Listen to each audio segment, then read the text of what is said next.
1, 2, 3. Hello and welcome back to the Finding Your Feet podcast, a podcast show dedicated to helping you get closer to your true authentic self by helping you find your feet in life. Welcome to season 2, episode 3. And can you believe it? We are finally recording together. Who would have thought? It's literally taken so long for us to actually be able to record together, but we're really excited. Yeah, we started this podcast in lockdown, right in the thick of it, and we haven't actually seen each other until now. So it's been 7 months. Yeah, so we've been doing this completely remotely. Just shows what you can actually do, though, through the power of the internet, what you can create without actually having to be in the same physical space as someone. Exactly, which is why we're actually going to talk about that today. That's basically what we're talking about, isn't it? But we're going to talk about the negatives of social media in a way and the positives. Yeah. We watched The Social Dilemma on Netflix, which I'm sure probably a lot of you have heard of it. And yeah, so I felt a lot of people have been doing podcasts and stuff about it and talking about it, but we're going to give you our Finding Your Feet spin on it today. Yeah, because it literally, social media consumes us in a way, whether you like it or not. It's a huge part of our lives and our generation. It's just there and you can't really get away from it. So we're going to give you tips on how to use it to your advantage and basically just have a chit chat about the actual documentary and stuff like that, because it is quite freaky if you have watched it. Yeah, it is weird. But before we get in, we've got to read out our review. We've got a new lovely review. So it's, I'm guessing this says, the most heartwarming podcast. I love this podcast so much. I discovered these girls a few weeks ago and I've listened to all of their episodes. You can tell their words come from the heart and they lift my spirits up while making me laugh. Cannot wait to watch their podcast grow and learn more from them. Keep up the good work. So that's from Sophia Laws. Thank you very much, Sophia. We always laugh when I try and read these out because I'm just a nightmare at reading them out. But I did all right then. Yeah, you did. Yeah, it could have been a lot worse. Yeah, thank you, Sophia. And also, we need more reviews because yeah, we do. Definitely. We read these out every week. This is our 23rd episode, and we've actually run out of reviews. We've got more star ratings. Yeah. People aren't leaving us actual reviews. You need to write something, because otherwise we're going to be left in our intro with that. This part is just going to be gone if we don't get any more reviews. So it's very quick and easy. So go leave us Show us some love. Let us grow. Go and write a review. And don't leave us hanging next week. Yeah. Okay, should we get into it then? Yeah, let's go. Okay. Shall I introduce? Yeah. Okay, so as we said, today we're going to be talking about The Social Dilemma, which is a documentary on Netflix, which is all about social media and kind of what goes on behind the scenes. And it is quite one-sided, would you say? The documentary? Yeah. Very negative. Yeah. Basically, you watch it and you're like, oh my gosh, you're totally freaked out. What you the hell? want to burn your phone. Yeah, you feel like your whole life is being controlled. But we both watched it and I think we both took different things from it as well. But as we said, we're going to basically talk about it and give us our little spin on it and how you can use it to your advantage and not go just total fear mode and just watch this documentary and think, oh my God, what even would I do now? Yeah. To actually, to give you practical tips. So basically, if you have watched that, this is a good thing to listen to afterwards, because we're going to get a positive spin on it. Yeah, because I think actually you not embracing social media in this day and age actually puts you a step back from other people when it comes to employment and stuff like that, because there's so much of your work is surrounded by social media. You can be in so many different industries. The skill set that it brings, even the programs you use to create social media content, like videos, Photoshop, all stuff like that, understanding how it works, that is how people market their businesses, that's how trends are set. There's so many different things to do with social media. I think that if you actually just don't embrace it, then you're doing yourself a disservice. But this documentary was very negative, and I think you can use it in a positive way, and also so it doesn't damage your mental health, because it obviously very easily can, which is what that documentary highlighted. Yeah, for sure. There's some really hard hitting facts within the documentary, and I think it's anything in life. If you fear something too much, you're just gonna put a barrier between you and that thing, if that makes sense. It's kind of fearing fearing pushing yourself out of your comfort zone and getting a new job. If you fear it so much, you're not going to do it and you're never going to succeed.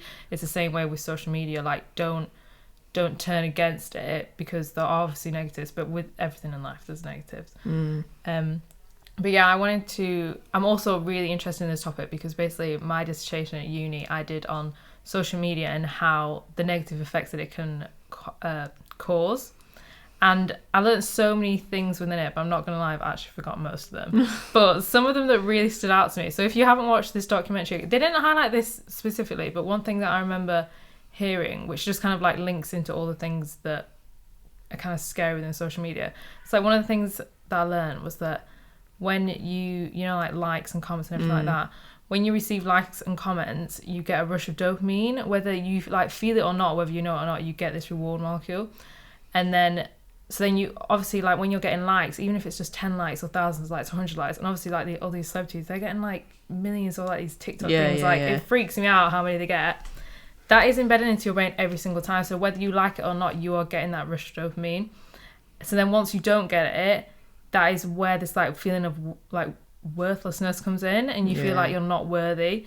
Like, that alone freaks me out, because when you actually zoom out and think about it, like, our worth is being based on something digital. It's not real. There's no substance to it. It's a phone, it's digital, and it's a screen, and we're feeling unworthy. And this is causing like mental health problems. Like, obviously in the documentary it explains it.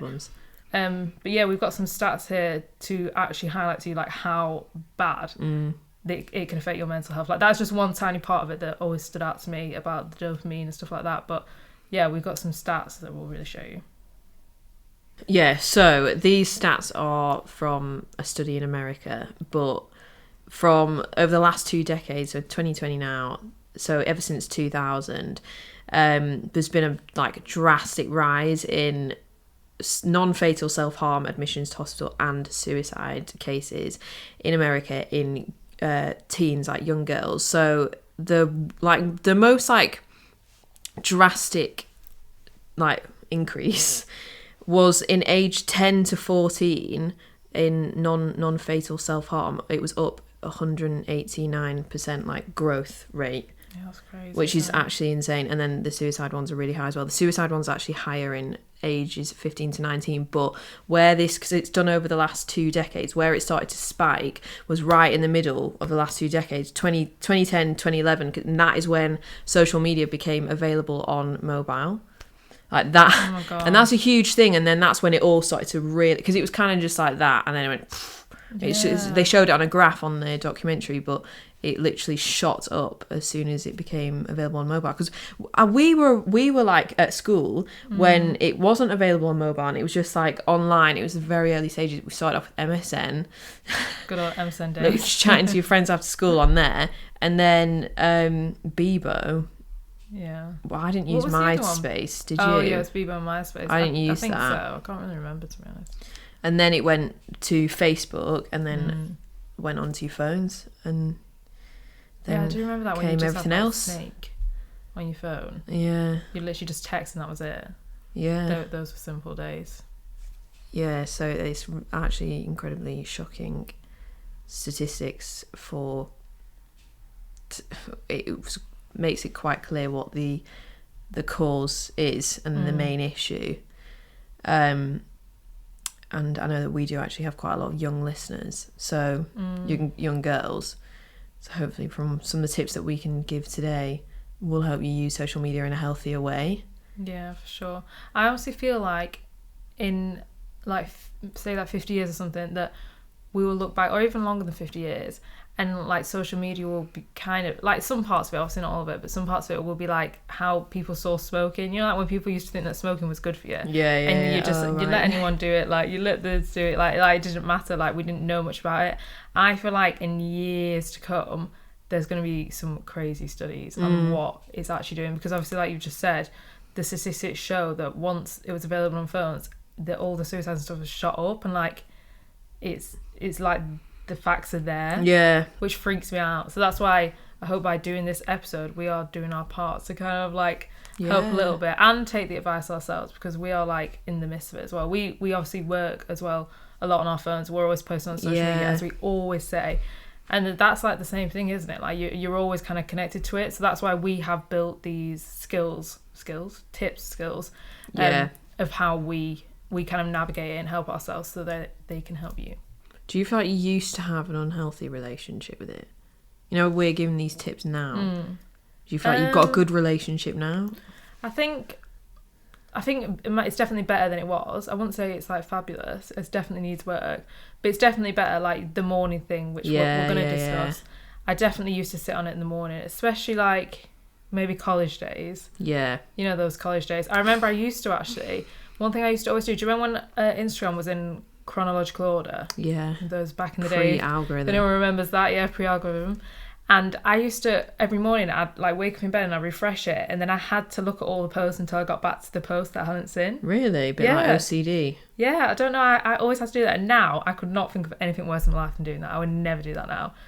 But, yeah, no, I think I am definitely better. But I feel like everyone probably needs some work. Yeah, everybody. I could definitely be much stricter with myself. Yeah. But definitely better, especially with following stuff like that. But what do you think? Do you think you're...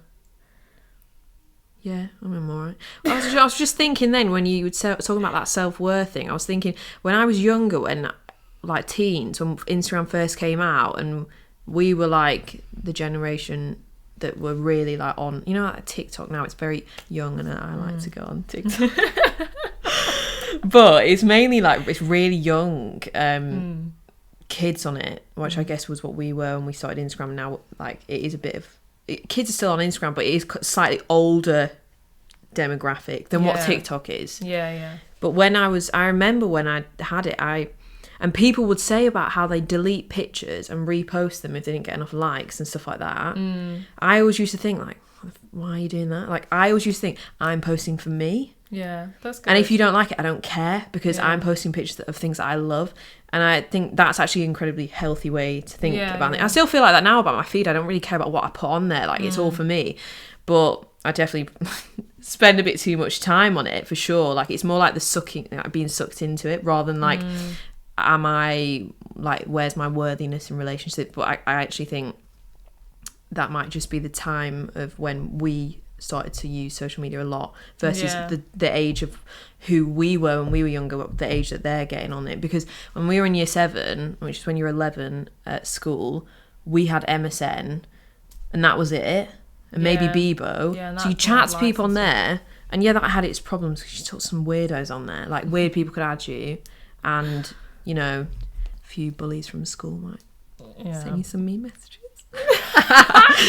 No, but that's like as far as it would go in terms of like no, that's as far as it would go in terms of the anxiety, the social media anxiety. Whereas now and it shows in this thing, like these statistics run from age 10 up to age 19, and the self-harm rate is the worst in age 10 to 14. And you are like, that is an age when you don't really, like, you're obviously so young, you don't know yourself. Obviously you're incredibly young, but you struggle to stick up for yourself as well, and kind of like like your confidence hasn't developed properly. So if somebody's going to comment on your TikTok, tell you can't dance, like, you're going to be really, really upset. Or like if someone sends you a nasty message, or people don't like your thing, like, but they, you know, someone else in your school that's really cool, that's got so many TikTok followers or whatever, then you are going to really compare yourself. Whereas we didn't have that comparison social media at that point. Yeah, that's Bebo true. Wasn't comparison. It was like weird, stupid writing crap on there. Like, it wasn't really posted. It was like literally just chatting absolute shit. Yeah, that's true. Actually, you just put on whatever the hell. Yeah, there was none of this like sort of, this is my picture, this is your picture kind of thing that there is now. I think because now it's more as well, like Instagram and Facebook is more of like a lifestyle thing. Like everyone's Instagram, like, they try and reflect their lifestyle, like who can have, not everyone, but like who can have like a better lifestyle. Whereas in the Facebook days, when we first got Facebook, we didn't care about. Oh yeah, it was just writing weird. Writing weird Facebook statuses. Yeah, exactly that. It wasn't like, this is my life. It was like, this is my friend, and this is. Yeah. Like you'd go out, you'd post all your pictures from the weekend or something, but it would just be like you hanging out with your friends. Like, it was never like a comparison thing. It was more like you just posting weird stuff. Yeah, exactly. But now it's like so much more, like Facebook, Instagram, everything. Like, I mean, people have like entire careers and jobs off Instagram. So obviously, it is important as well. Like some people have to. It's a huge business, like, but it and that's what I mean. Like, yes, there's negatives to it, but I think actually, when you like, if you just decide that you're going to be recluse from it, I mean, I'm not saying it's going to limit you in every aspect of your job, because there is jobs that aren't related to it at all. But actually, in the current world now, there's a lot of jobs that relate to it. Like, even if it's not directly in marketing or whatever, just understanding how it works. Like, from me having skills in social media, just from using it from when I was younger and like working at other places that had online presences that needed it, having that experience, it actually has definitely like added really beneficial skills to me that's meant I'm like more employable, can do freelance work and things like that. That's what I mean. Like, it's not always good to like completely shy away from something that's a huge part of the world, but at the same time, like, you know, you got to use it healthier in a healthier way. And I think the younger you kind of implement those healthy boundaries, the easier it is to navigate through it. So have you got any more thoughts about the social dilemma, or should we start telling everyone our tips? I was just going to explain as well that in the social dilemma, I don't know if you caught, but they said something. They said that social media is like a digital pacifier, they said. Oh, right. Like a digital dummy. And I was like, that is so true. Because the way they kind of explain it and the way I see it and the way I talked about it in my dissertation as well, is that you might not realise yourself doing this, but a lot of the time, if we're like feeling a bit down or feeling a bit low, a lot of us go to our social media like for a distraction. Oh yeah, 100%. Like you go for a distraction, you start scrolling, and you're more likely to do that when you're feeling low. Yeah, it's going to make you feel worse as well, because the mindset, you're like viewing everything. Yeah, and when you want the comfort, like you would, like a baby puts in a dubby, they want the comfort. We're doing that with our phones. And then, exactly, it makes you feel worse. And then you're just in like this vicious cycle because you're stuck looking at the screen. Yeah. And then it also said in that documentary that if you're not paying money to something, then... No, if you're not paying money for a product, then you are the product. Yeah. Something like that. Probably just explained that badly. Yeah. But basically saying that if you're scrolling through your feed and you're not paying money for anything, then they are making money off you looking at your screen. So the longer you stay on the phone, the longer you feel bad and get like wrapped into all these algorithms, they're actually making money off of you. And that's how it works. And I was like, oh my God. Yeah, because it really explains, like, because it has so many people on the show, like, that were huge influential people in the buildings of Facebook, Instagram, Pinterest, all these different apps that we all use so much now. They were kind of explaining like the business side behind it and how they built it, and then obviously they then had to decide, right, we need to make money off this, otherwise it's not sustainable for us to hold this huge platform with no, like, you can't run it without money coming in. So they said like the most sophisticated way for them to make money from it was this advertising platform, which is what now this algorithm thing is. It's like they show you more of what you engage with. So if you like scroll on Instagram, you go past one picture and you just don't look at it for that long, like literally like less than a second. But then if you go on the next one, you look at it for like 2 seconds, they're going to show you more of that picture that you looked at for longer. So you get in it for even... I think TikTok's algorithm is so powerful because I can say that I do this, but I know that everybody else that uses TikTok does as well. You just get absolutely sucked into a TikTok rabbit hole of absolute madness. Like, I will go on there, and, you know, I like cats, so I'll watch a full TikTok video of a cat. So because I've watched a full one, I'm not like flicked past it or given up halfway and gone on to the next one. It then shows me loads more cat TikToks, and they're unreal. So then I stay on there for ages. And now my TikTok is mainly just like cats and like other weird stuff, like New York videos of TikToks. I've watched like a few now. There's like a theme that all it shows me is like New York stuff. But it's weird. I'm on it and I can go on it and it will show me a selection of things. And what I look at the most, even in that first one session of me being on it for maybe like half an hour or something, it will then, from what I was being shown at the beginning, it will change to what I'm being shown later on. Like the algorithm on TikTok works that quickly. That, it's like Pinterest does that as well. Yeah. Very quick. Yeah. It's like if crazy. You type in something stupid and then all of a sudden your whole feed is full of like whatever you search. Yeah. But then even with TikTok, so like me and Grace have this thing where I'm not a huge fan of TikTok purely because I do the exact same thing. I get sucked into it too much. So I try not go on it because I know what I'm like and I don't want to spend too much time on it. But I will say, like you've just said, depending on your algorithm, you can still make it like a really positive place. Like, because, you know, I mean, I'll have to double check her name, but I think it's Dr. Julie Yeah, Smith. yeah. So, like... The mental health woman. Exactly. Yeah. So I, like, followed her, and I think she's probably the only person I follow on there. And then, like, quite a few of her videos come up, and then some, like, related. And they're, like, we'll tag her. They're, like, really, really good videos, like, really effective. So I was like, this is actually really inspirational. So, like, if you do fill your feed with stuff like that, like... Then it's all right. Yeah, it's still all right. That's what we're basically explaining, that your algorithm is down to you. I mean, that's a lot of pressure. But, it is. But you can make it a positive place. Yeah. Okay, should we get into our tips? Let's go into our tips. Okay. I think you should take it away. Okay, well, the first one is filter your feed. Now, I love doing this. Muting, blocking, unfollowing who you just don't want it to see their stuff. Because, like, you have to follow back people that you know from, you know, your mum's friend, Julie, or, like, I don't know, someone from work, or you just, you know, sometimes it can be rude if you don't follow back somebody that you know. It's like social media etiquette. You follow back somebody you actually know in real life. But actually, like, you might not want to look at that person's stuff. And you are what you follow. Like, you consume so much information on your social media feed, and we all spend so much time on it. It's a big part of our lives, like it is. So if you're not following things that make you feel good, then you're not gonna feel good. So I just think like when it is where it's like the social etiquette of having to follow back people that you know, just mute them if they don't know. Like, I don't know how many people actually do this. Like, I've done it for I've done it for quite a while, but on Instagram and Facebook you can mute people and they haven't got a clue. You can mute their posts and their stories and they haven't got a clue that you've done it. And it's so good because that person, it might actually be someone that pisses you off, or I don't know, or it might even be like, I don't know, you know, some people still follow their ex and things like that, or things like that. Like, maybe it's someone you dated and they ghosted you, but you've still got them on Instagram, or something like that. Something that's a bit emotionally triggering. Yeah. Because people can be that, or it might be someone you've fallen out with, but I don't know.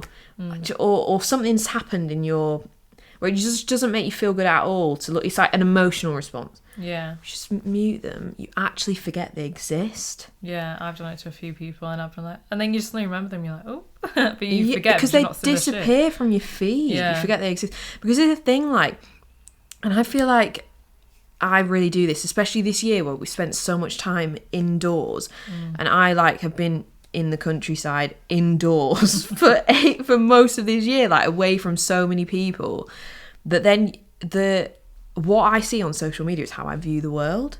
That's what I think's going on. Whatever I see is what I think's going on. And that's also what is highlighted in this documentary, so much about this fake news stuff. But anyway, I don't really follow any of that, like conspiracy theories. Like, that's just another thing. But you are what you follow, and you believe what you see on your feed. So that's why it's actually really powerful, because you can follow people that are really good. Like us at Fanny Your Feet Podcast on Instagram. We are sick. We post so much positive stuff. There's nothing triggering on there. There's nothing negative. It's all great. Unless follow you're us. like hiding from your dreams, then trigger you. Unless we're triggering you, because we're making you feel like you're not living your true purpose, or you're not being a good person. I don't know. But you know, there's so many like actually really good people on there. So filter your feed, mute those people that annoy you, unfollow people that you don't even know anymore. You don't even see this. I just don't like seeing. I don't want to follow people that I don't know as well. Like, I don't know. Good for that. And also block. Block's a good one. That feels good. But yeah, I'm definitely gonna. I mean, I went through it not that long ago, and I have muted quite a few people. But I'm gonna go through it again after we watched this documentary again together, and then after doing this episode, I'm gonna go through when I have a chance. And I'm gonna unfollow a lot of people. I think like doing like a cleanse every now and again, because I did one not that long ago, but I feel like a lot's changed since then. Yeah, you get more. And I feel like I need to do another one. Yeah. But I was gonna say as well, like Grace was saying, what you consume, you become, and I think, without even noticing, you could follow like a lot of people who you literally get absolutely nothing from. Like, absolutely nothing. Like, say, I'm going to use, for example, I'm not saying everyone, but for example, someone that's been on Love Island, and then you follow them afterwards. I mean, I have a few. Bit of an empty influencer. Yeah, exactly. And then nothing some of them, behind don't the get me wrong. influence. Exactly. Some of them do, like, so for example, Alexandra Kane, who we've mentioned on the podcast before. For example, like, she was on Love Island, so I'm not, like, having anything against Love Island because she was on it, and now I think she's a very, very positive influence, and she's always on about mental health, love that. But I'm just using, for example, someone that might have been on Love Island, and now you could consume so much of their feed, and if you actually think about it, you're like, I'm not actually getting anything from this. All you're seeing is, like... Especially if they're just selling you stuff all the time. Yeah, you're just seeing, like, ads. The cup of coffee, you're actually getting nothing from them, and without realising, you could fill your feed with so many people you are getting nothing from. And you're spending hours, like, literally hours on Instagram, looking at people you're getting nothing from. Whereas you could actually be following people that really inspire you, and that really, like, when you go down your feed, you see something and you think, I've never thought about that before. Yeah. Like, why not follow those kind of people? Like, it's like free inspiration at your fingertips every day. Yeah, one of the things, like, and this is what I'm saying when we were at the beginning of this episode, and we were saying we have done this podcast remotely, and I'm sure that anybody listening doesn't know that, like, you can't tell from the audio, you can't tell from the conversation quality. I mean, I'm tooting around horn here, but you might. I don't know. But I think, like, I think a lot of people think, well, from who I've spoke to as well, assume that we're together when we're doing it, and we're not. So, and that's what I don't even know where I was going with this point now. I've actually gone off on a tangent here. I was just thinking, where's she going with this? Oh yeah, that was it. What I'm trying to say is that the internet is actually full of opportunity of following good people, and obviously internet, social media, you can do things like this.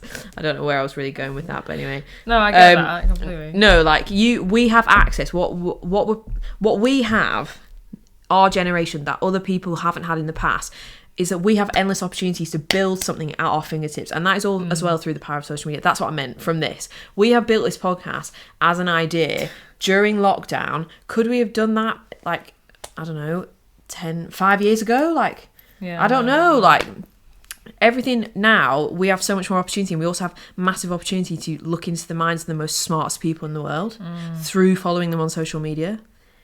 Us. I'm joking. No, we have got a good Instagram. No, I don't mean just us. There's lots of people. But literally, like, it depends what you're interested in. You're interested in sport, you can follow your biggest sport idols, and they'll post inspirational stuff.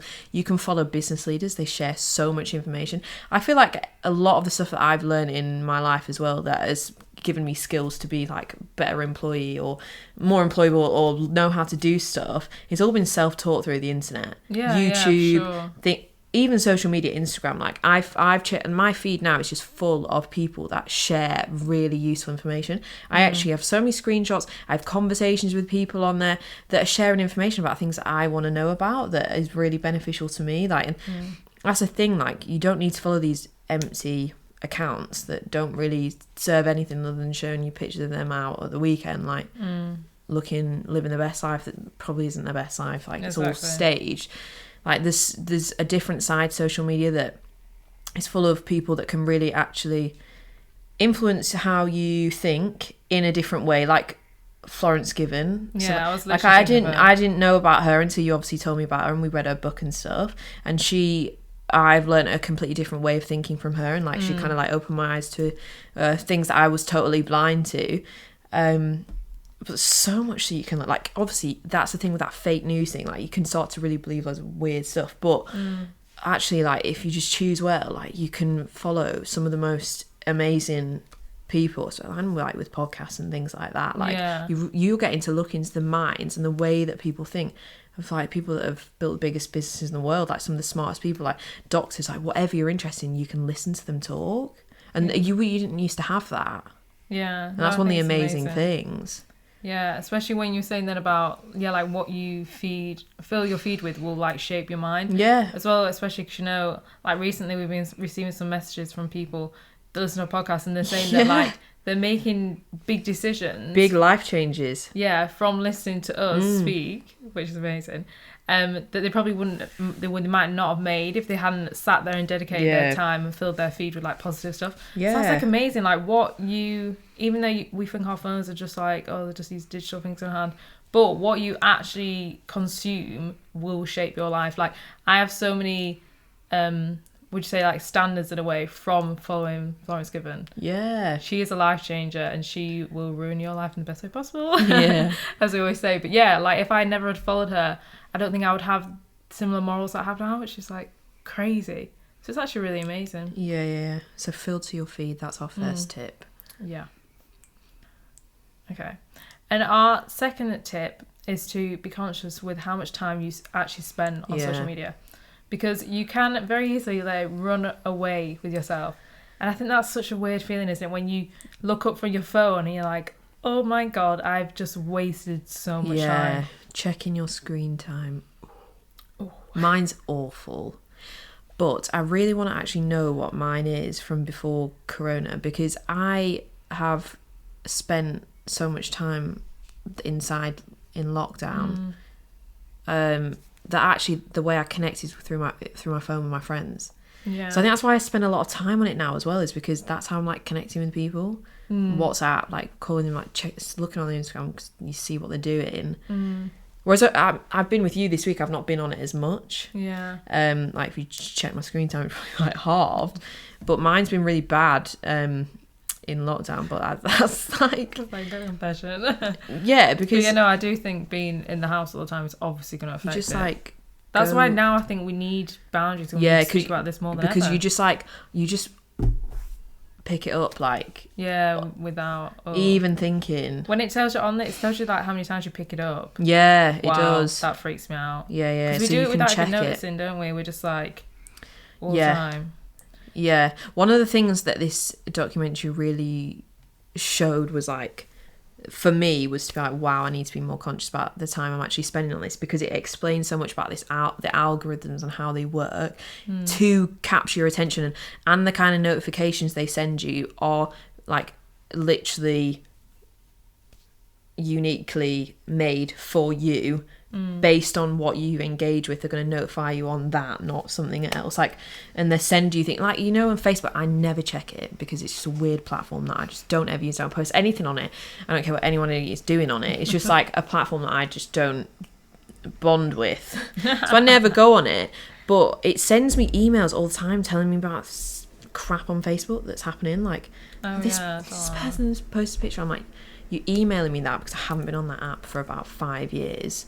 Like that is like they go to these like lengths to get you to to entice you back in. Yeah, so that's why that kind of brings us on to one of our other tips, was just to turn your notifications off. Yeah, I've only done it on my Instagram. I've never had them on my Instagram for I think maybe years now. I've just never had them, but I think I need to turn them off other things as well. Yeah, because what else do I actually get notifications from?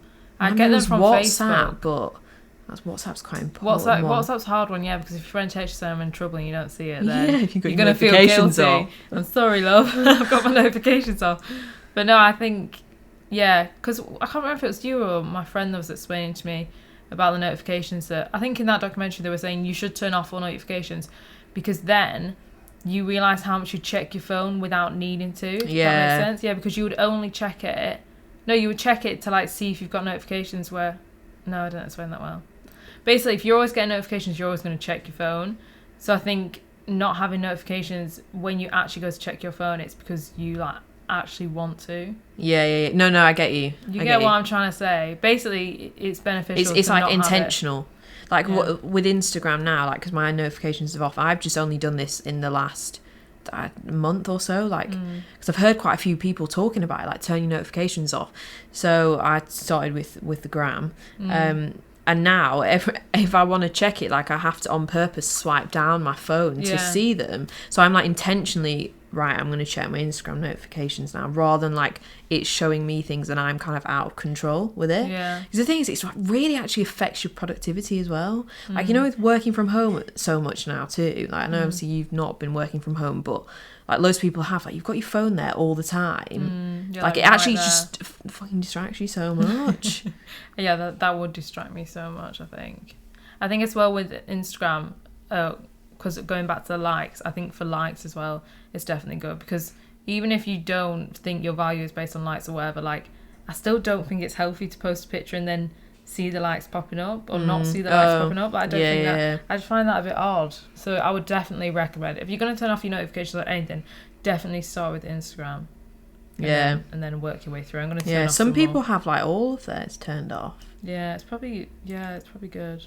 I am definitely going to start actually like putting my phone away when I'm starting to work. Yeah, Like when I'm like, right, I'm maybe. sitting down on work mode, I'm focusing, I'm actually going to put my phone, like, I don't know, turn it off or something, because now I'm working for myself.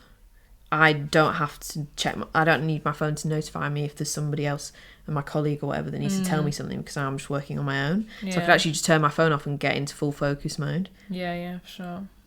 It's just a big distraction. Yeah. So another one of our tips is to have boundaries with the time, especially in the morning and the night, which is something... So I am... You're really good at this. I'm not. No, but I need to work on my evening routine. Yeah, so, you're good in the morning. Yeah, in the morning I'm good because I just know myself, and I built this habit quite a long time ago to not... Because, you know, like from my days of refreshing Instagram, I've come a long way, you know, because now I can't go on Instagram straight from the morning. Like, I just don't like it at all.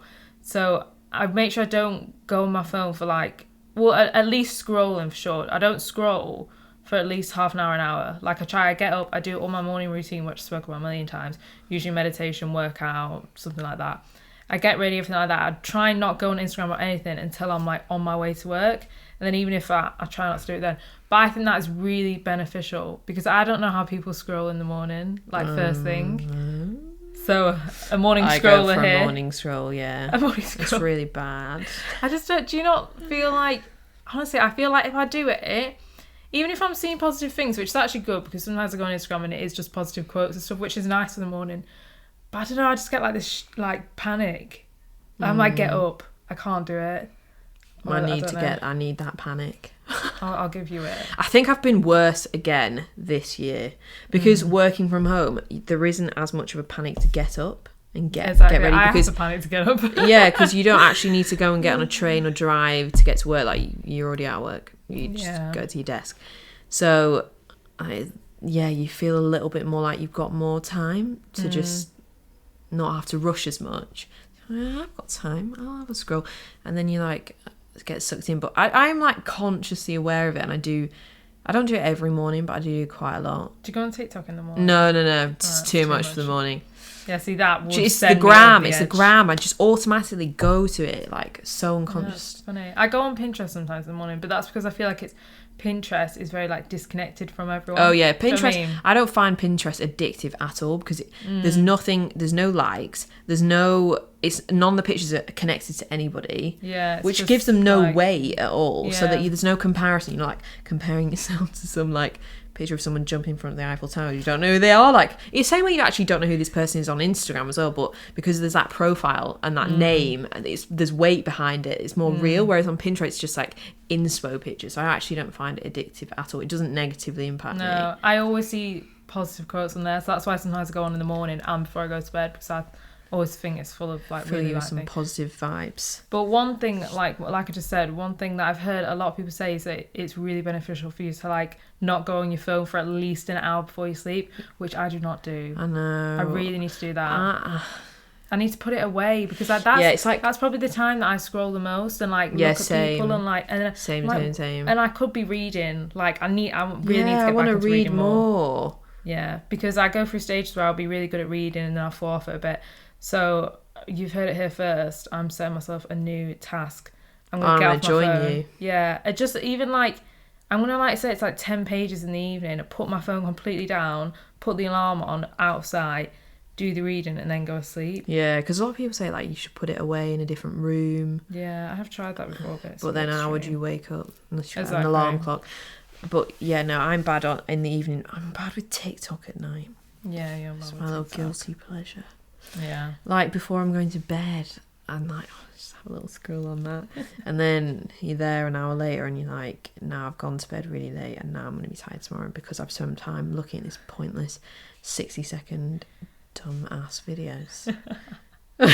And they are addictive. Like I don't barely go on it, but when I see you on it, I'm like watching your screen. And like you saying, it's such a stimulating app. Like way more than what Instagram is because it's all these dances. Everything's moving, everything's and the songs and it's repetitive because the songs are used a lot. Like the song trends are used a lot in different ways on the videos. Like you hear the song all the time, and then when you hear it on the radio, you start doing the dance. You're like, oh my god, what is happening to me? Yeah, it's like you need to go to TikTok rehab. Yeah, because last night I did TikTok. I'm not going to tell you what my username. I'm actually going to make my account private now. I did a dance. Actually, I'd never practiced the dance before, but because I'd watched people do it so many times, I could just do it with just one attempt, which is very weird. But that also just shows you that if you fill your feed with good stuff, not TikTok dances. It's like, I don't just go off TikTok completely, because I just feel like apart from that Dr. Julie Smith, there's nobody on there that's going to help you be a better person. But if you're on Instagram and stuff like that, if you're following like really positive things, that just also shows how much that can shape you. If you're like, the fact that I could do that dance without even practicing and get it right the first time, absolutely smash it out of the park. Just shows that's what you want to call it. It just shows that if you're on the gram and you're following good people, then they will be influencing you that much. Yeah, that was basically like a really good analogy. Yeah, is that the right word? Yeah, analogy without even realizing. So another one of our tips is basically what we've been speaking about is just to educate yourself a bit. I think we always say education is power. Knowledge is power. That's the one. So the more you know, the more you can use it to your advantage. So like by us highlighting some of the like really extreme negatives of social media and also the positives means that you can filter your feed. You can have boundaries that are gonna like push you further and use social media to your advantage, and just educate yourself to know better. Yeah, like watch this documentary and watch other things, like learn about it, or you could even just master social media and learn all the skills to be the most employable person ever. Because so many people don't know how to use it, and they need to know how to use it for the business. And like, if you're young, you can know how to use it. Then that's true. Like, actually, there's a lot of opportunities in it. But our last tip is to have a complete detox.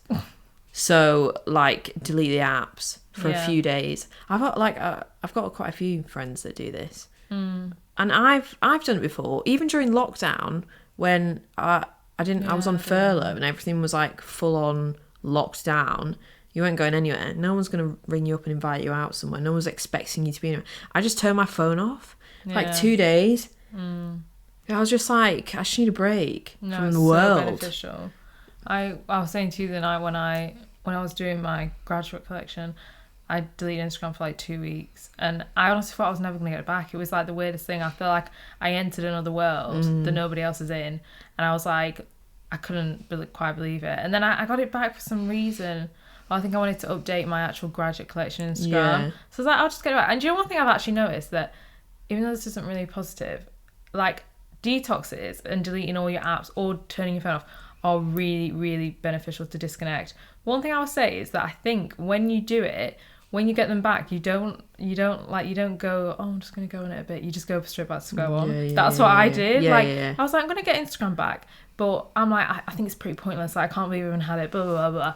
I got it back, and within like 1 day, I'm literally back to square one. Like, and that is how much it sucks you in. Yeah. Like, but that being said, the detoxes are very, very beneficial. Yeah, especially if you're feeling like really low. Yeah. Like that's normally when you need the detox, is when you're just feeling crap. Like you're just not feeling good, you're not feeling good about yourself, like you just a bit down or whatever. You just have like, or like even if you need some thinking time, like I think social media takes up so much of your like brain space and like clarity of your mind. Yeah. Like that is when you need a detox, and just get rid of the apps, and honestly, no one's gonna die.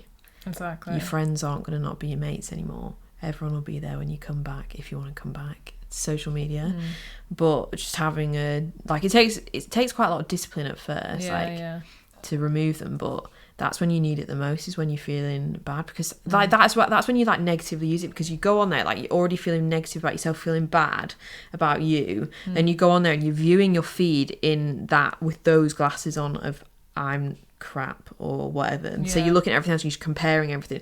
Whereas if you're going on social media and you're feeling good about yourself, and you're like, oh yeah, look at that person go, you go double tap, or like, oh look at that inspirational quote, screenshot, like thing. That's how you're using it. Whereas like when you're not feeling great, then you're massively just getting into that comparison trap. Yeah, no, I completely agree. And I think as well, there's something really beautiful about being like uncontactable in today's day and age, because like when you like delete all your apps, you never are. Yeah, exactly. It feels like people can't get in contact. They could text you, but people can't get in contact with you. It's like you're not giving them like when you're feeling bad, you're really like valuing yourself and you're giving yourself that time without or everyone else's energy. Like that's definitely that's when I always have a detox. Like if I feel a bit out of control and I can't work out why I'm feeling bad, definitely I always like I'll delete it or something like that, and then after a few days I just feel like my mind clears a bit. Yeah, and even if you have a complete phone detox, like you just have to text like your closest friends, like I'm just turning my phone off for a few days, like I've not died, see you later, and just turn it off. I feel like whenever I turn my phone back on as well, I think I have so many messages. I don't. They should have like one message. Oh, I'm great. Oh yeah. So there are tips. So I hope that helps you all. Yeah. And I hope that also, if you have watched The Social Dilemma, you don't feel like social media is the worst place in the world, because it's not. Yeah. And they did kind of say that at the end. They did say like, right at the end. There's like, yes, there's a bad bit, but there's also really great stuff. Yeah, they did highlight it slightly, but I hope we highlighted it a little bit more, and gave you some things to think about, because I'm definitely thinking about it. Like I said, we're gonna dig more into these tips ourselves. Yeah. Should we tell people tell the listeners, the finders, who our favourite people are on the internet? Like if we're saying like who, like, because I've got people that I follow that I would say are incredibly like influential in my life in a positive way. Yeah, go for it. Do you want to do them now? Yeah. I'll probably have to get the names. You don't remember? No, not that influential on you then. Well, first one I'd definitely say Florence Given, because I just booked off her.